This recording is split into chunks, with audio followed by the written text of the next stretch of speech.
Yeah. Gotta aim for the top like. Hold up. Yeah. I can never doubt myself. I know better. All of you critics be acting like you know better. Here's a fact. If you ask yourself that question, does this feed my faith, my family, or my finances? And it doesn't. If you do that, I guarantee it'll guide your decisions. No, I'm in my element. Ooh, yeah. I'm in my element. Ooh. All right. Welcome to the Now or Never podcast. All things entrepreneurship and business. People who just take life and kick it square in the ass. I'm your host, Tim Rexius.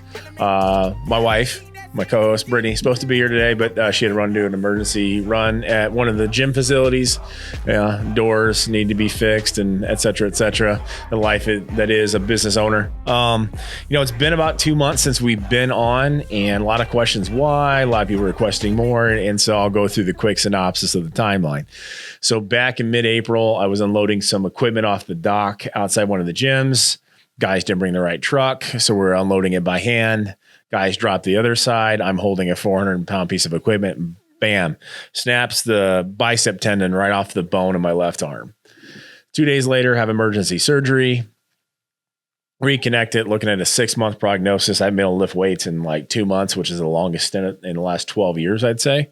And then I had some complications. It was kind of crazy. The day after surgery, the night after surgery, as the legs started getting sore, it was kind of weird. And, I couldn't get up. My son had to help me get up, and it was just painful on my legs, which is weird because my surgery was on my arm, right? So by the next morning, I'm in some serious pain. My legs are at a 12. It's hard to move. My wife had to help put my socks and shoes on, help me get in the car. She's like, "You should just stay home." I'm like, "Hell no, I'm going to work," because that's what we do as entrepreneurs, right? The hustle doesn't stop because you're sick. The hustle doesn't stop because it's a weekend either. The hustle, it's all day. It's 24/7, 365. So I got to work. She goes off to a meeting about 11 o'clock in the morning. I have to go to the bathroom. So I'm hollering at some of my guys here and gals, and they couldn't help me get up out of the chair. I didn't have the physical strength to stand up. So they called Brittany back. She can't help me. Next thing you know, it was pretty much a non-optional from Brittany and Kirsten. We're calling an ambulance. So the ambulance comes up here to the office, my office next door to the studio here. And the firemen and the EMTs help get me on the stretcher, take me down to my car because I wanted to go back to the same hospital I had surgery for a continuum of care, and they couldn't take me there. So the guys were super cool about it. I actually have 2 gift baskets here for the fire department. I got to give them. Anyway, so get to Ortho, Nebraska, and basically a whole bunch of doctors and surgeons come down and they go, "We don't know what the hell is wrong with you. Your potassium is bottomed out. We're worried about you having a heart attack. So we're going to hook you up to an EKG, start giving you potassium, da-da-da-da."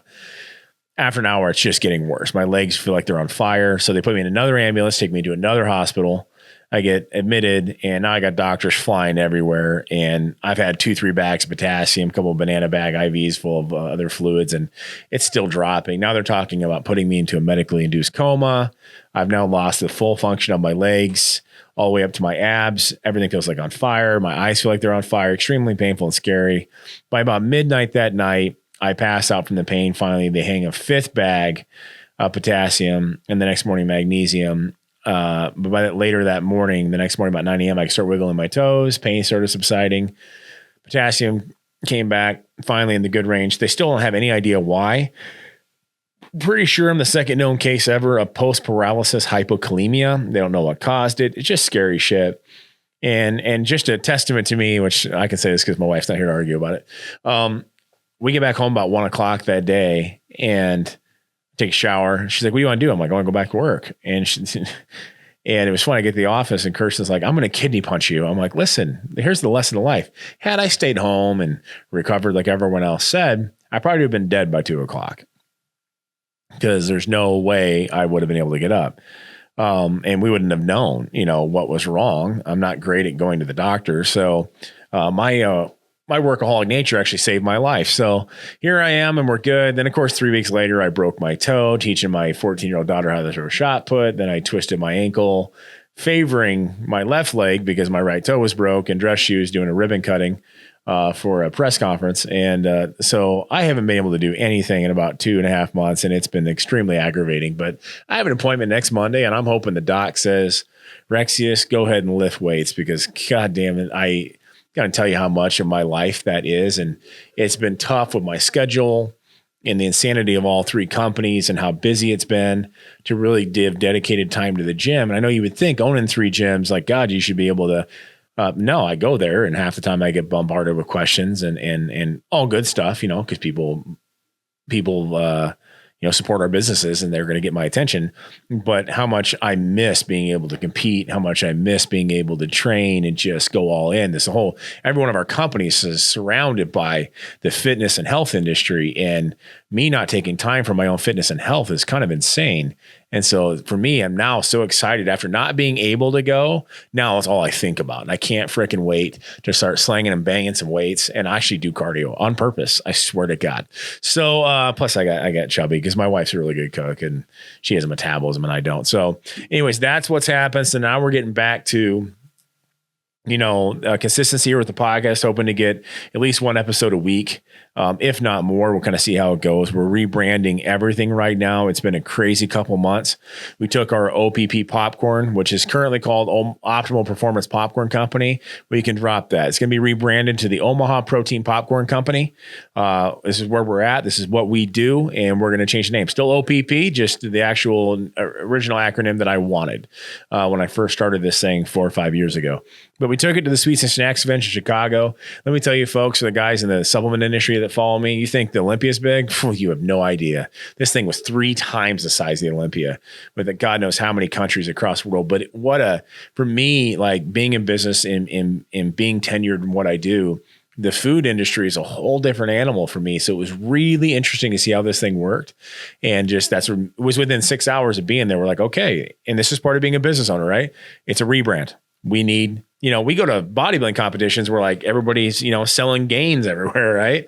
Everybody's got protein stacks. So we go to a Sweets and Snacks convention with Hershey's and Ferrero and all that. Well, we're one of like 3 out of 900. So all of a sudden, okay, we need to make it in the name. We got to redo the packaging. We got to upgrade. We got to upgrade our boxes. We got to upgrade our, entire ability for retail, for grocery stores and gas stations. And we've got a C-store company that we're dealing with right now that represents 89,000 convenience stores. I mean, this is massive, got to talk to the buyers from Walmart. That was super cool, and Hy-Vee nationally. And we have some internationals with Opus partners over in London and in Dubai. This is going big time, but this is what we've worked so hard for so many years. And, that's part of being a good entrepreneur is dropping your ego at the door and realizing, okay, what's the best way to get this thing done? And it's an investment of money. It's an investment of time. It's an investment of overcoming your ego and being like, okay, what's a better way? And so that's kind of what we're doing right now. With the OPP, VHI, I can't announce it yet. But there's some major changes. We're developing a clinical line with a new partner that's going to be jumping in the company, which I can't announce yet, but it's awesome. Super jacked, on that front. Because we're going to come out with probably up to 40 new SKUs. Now, we're already pretty big for our company size. We have 80 SKUs in Vital Health International, if you include the popcorn, but we're going to go to 120, which is going to make us one of the biggest broad. And so for the Rexius stores, we'll have our own protein line via VHI to start out with, eventually to wholesale. We're adding an entire clinical line. This is going to be the best of the best, the most purest ingredients and thanks for functional health on the planet. And nobody's been able to hold a candle to us. So I'm super excited to kind of get that underway. And once we're able to announce that new partnership with our guys and what's all going on, we'll have a podcast about it, and it's going to be awesome. So, but major growth. We're going for broke on this deal. And the Rexius stores, we've had 3 new franchises in the last, I think, 90 days sign up. Some already open or buyouts.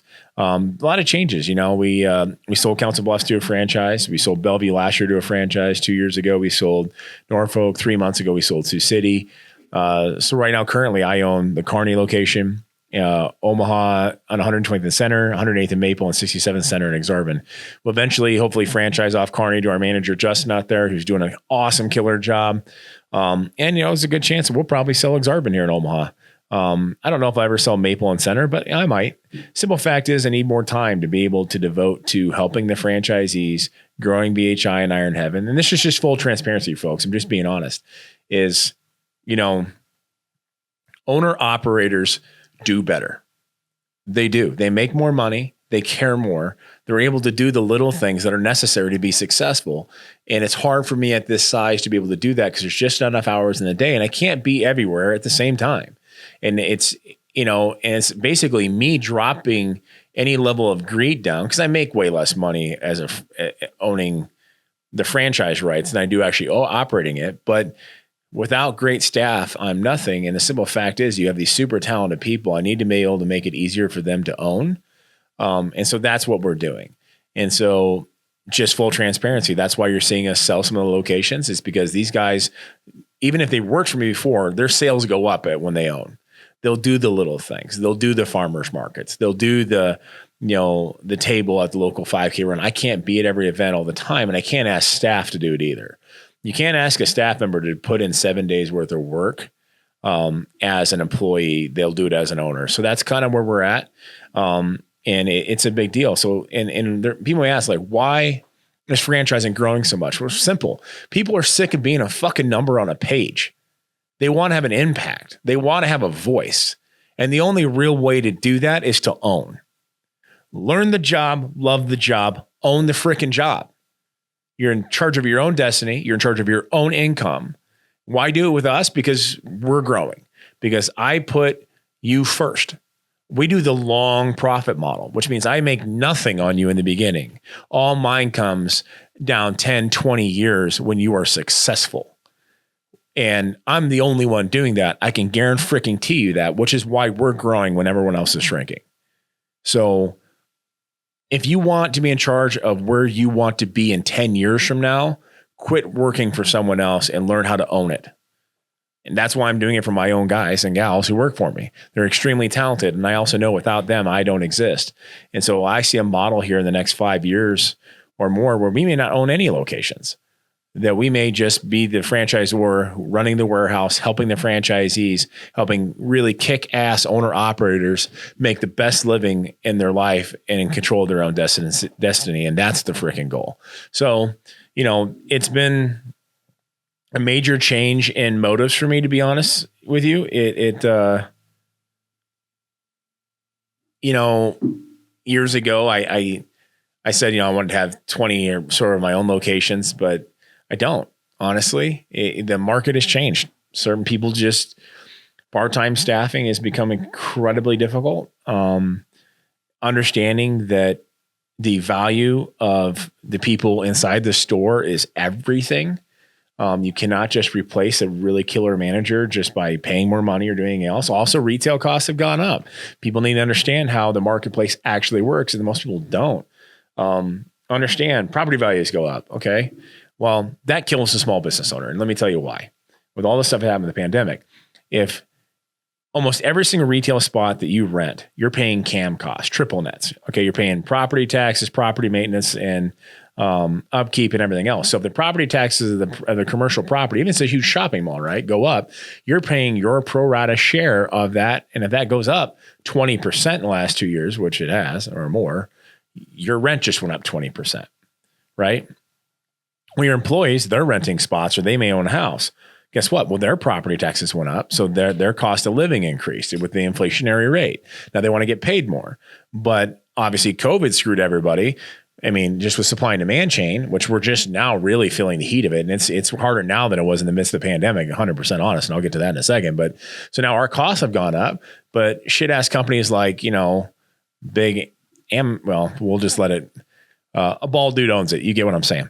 And they ship next day. But anyways, like they're still keeping their costs, or the retail price low. So our margins have shrunk. Our costs have gone up, which makes it very hard when I'm employing people and matching, payroll tax wages. This is where the owner operator is doing fine, actually making more money than they've ever made, where the guy running the company with lots of employees is kind of getting his ass kicked, honestly, making less than I've ever made. Because I want to pay my people as fair wages as I possibly can, still pay my bills and do my job. It just makes sense to translate into this. And that's hard for me because I thought someday a lot of my kids might take over some of the stores. Well, if that doesn't happen, it doesn't happen. It's all about the legacy we're leaving, not the specific location. It's the brand we're building, not just one set of doors. And it had to be a major mindset change for me. And two, let's be real. It's twice in the last year I've almost died. bilateral bacterial pneumonia a year ago in May, then this thing. I got to understand, and recognize that my stress levels from overworking probably are not terribly healthy. Not taking my own health and fitness as a serious priority and being second case to my work ethic is not, in business, is not a healthy attitude or a particular way of going about things. So it's just, sometimes you got to sit there and gut check and look at yourself and be like, hey, I'm not doing shit right. And that's, my body told me, like, listen, your mind is right. And your mind and your mouth are right. And checks your body can't cash. And that's where I'm at. And it's but it's also awesome. I get as much fun, if not more, out of seeing a franchisee take control of their financial future, their family future, their destiny, than I do anything else. And so for me, like, especially it's why I do the podcast, it's why I do all the public speaking engagements. It's just awesome to watch that. And it's getting me to see it in full fruition, which is just badass. And so, I've toyed around with the idea of raising the price of their franchising, because I've had some people who just toyed us along for 3 or 4 months to find out they weren't financially capable. And so I thought about hiring brokers and doing these things. And you know what? I made the decision yesterday that no, I want to keep this thing as affordable as possible. I'm not going to raise the price back up. I'm going to keep divulging and putting my time into people and investing into people and making it so that this is the most affordable franchise on the planet. Right now, you can start a Rexius for anywhere from 45 to 50K, turnkey, done, ready to open. There's nobody else in my space that's even within half a distance of me, not even close. But I want you paying that loan off and making money for the next 20 years, happy as hell to see us. And so I'm going to commit to that model. So if you can afford a brand new Dodge truck, guess what? You can afford to open a Rexius. So instead of wasting your money with something that loses half its fucking value the second you drive it off the lot, start a business that makes you money the second you open the frickin' door. So that's the lesson of the story. There's not a whole lot more for me to go over on this episode other than just, updating you guys where we're at. The businesses are cranking. The gyms are expanding massively. We just expanded Stonegate 3,000 square feet to have a leg room. Why not? And when Nick brought it up, I thought he was kind of crazy. And sure shit, he was right. We're adding members faster than we can keep up with. The Chandler gym looks like we might expand it 300% the size it is, which is just badass. Gretna's filling up fast. We're upgrading constantly. And hell knows, we'll probably be a 4th and 5th gym at some point in the future because we're just really enjoying the shit out of it. Steve's been a badass GM. And we're gonna have to get him an assistant at some point in time. And we're going to get back to doing more content. I have a lot of content that's already been created. I haven't even posted. So looking and bringing a marketing firm in to help us do that. I've done so many speaking engagements and press conferences the last 3 months. I just haven't posted any of the shit. And I promise you, I'm going to get better with that. I have an entire episode on internet trolls I want to do. Here's a piece of advice.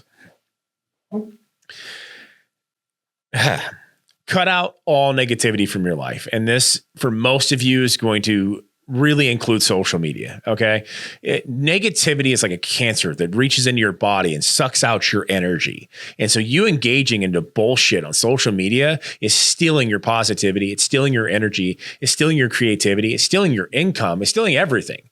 How is it your income? Because if you're not working as hard, because if you're down, you can't manifest things of positive nature in your life. It's just not possible. So if you're one of these assholes who goes on and just argues with people on posts on Facebook, one, just delete yourself.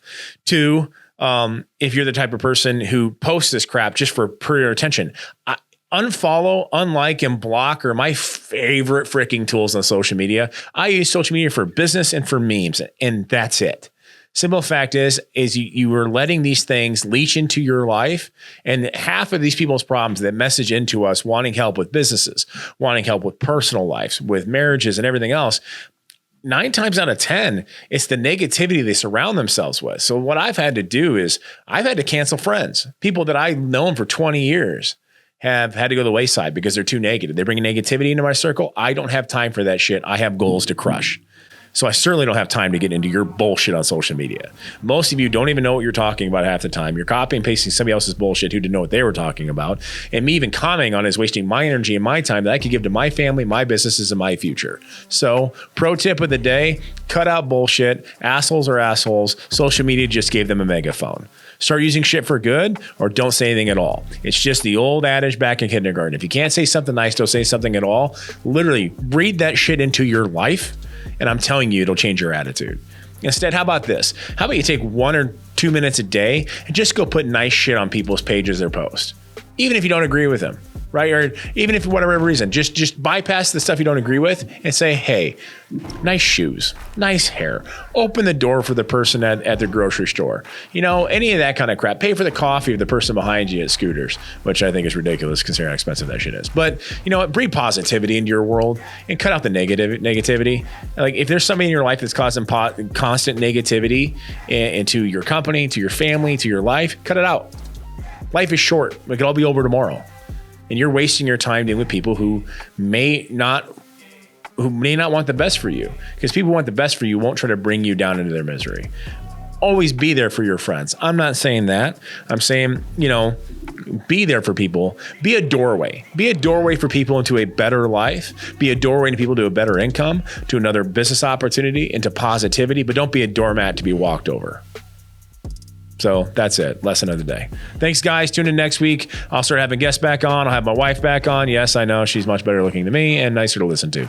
And we'll have some other special guests. Big announcement with VHI coming up. You guys are going to shit yourselves when you hear this stuff. So see you guys next week. You can be a friend of me, an enemy. Keep that same old energy, 'cause I know I'm in my element. Ooh, yeah.